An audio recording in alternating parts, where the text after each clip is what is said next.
Политически коректни позитивни приказки. Епизод 12. Лъжливото овчарче. Имало едно време в село Литаково, Ботевградско, едно овчарче на име Цецко.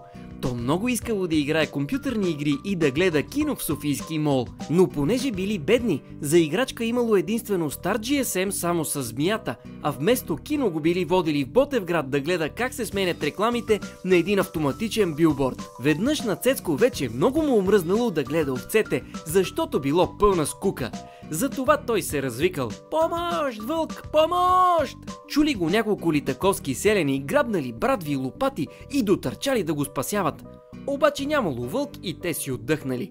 Добре, ама Цецко на другия ден пак се развикал: "Помощ, вълк!" Селяните отново дотърчали и това се повторило няколко пъти само за 2 седмици. На третата седмица наистина се появил вълк и Цецко пак се развикал, но този път селяните не повярвали и никой не дошъл.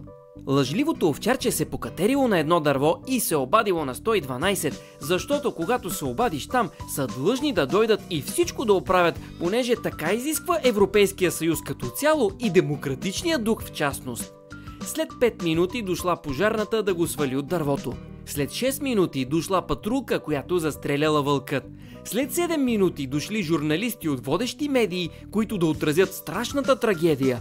След 8 минути дошли природозащитниците с плакати: "Вълците не са виновни за човешките грешки." След 9 минути във Фейсбук се появили първите групи против правителството и в защита на свободата на изразяване за овчарчетата.